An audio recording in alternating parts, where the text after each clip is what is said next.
So laging mainit ang ulo at katawan. Pansin mo na bigla ka na lang pinagpapawisan kahit napakalamig naman ng panahon. Tapos yung regla mo, minsan sobrang lakas, minsan ilang buwang wala. At ang pasensya mo, parang laging ubus na. So stress lang ba to o menopause na? Ang unang naiisip natin, baka stress lang ako sa trabaho o sa mga bata. Pero kung nasa edad 40s ka na, baka nag-uumpisa na ang tinatawag nating perimenopause or pre-menopause. So yung ovaries natin ay parang baterya. Kapag nasa 40s na tayo, unti-unting nauubos ang charge o ang estrogen hormones natin.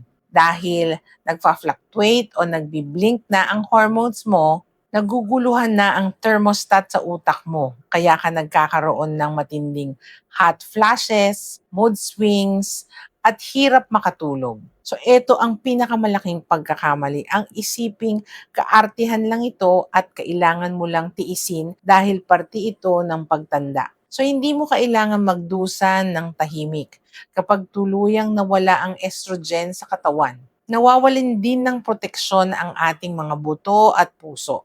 Kapag pinabayaan mo ang iyong kalusugan sa stage na ito, lubhang mapipinsala ang tibay ng iyong mga buto o itinatawag nating osteoporosis at maaari itong magdulot ng seryosong banta sa iyong cardiovascular system. Paano mo malalaman kung menopause ka na talaga? So ang rule ay simple lang. Kapag umabot na ng isang buong taon o 12 consecutive months na wala ka ng regla, officially menopause ka na. So anong dapat gawin? Magpokonsulta sa iyong OB-GYN. May mga ligtas na gamot tulad ng hormone replacement therapy o HRT, calcium supplementation at lifestyle changes na makakatulong para maibalik ang sigla mo at maprotektahan ang katawan mo in the future. So kaya sa mga titas at mommies, valid ang nararamdaman ninyo. Hindi ito katapusan. Simula ito ng bagong chapter ng walang dysmenorrhea.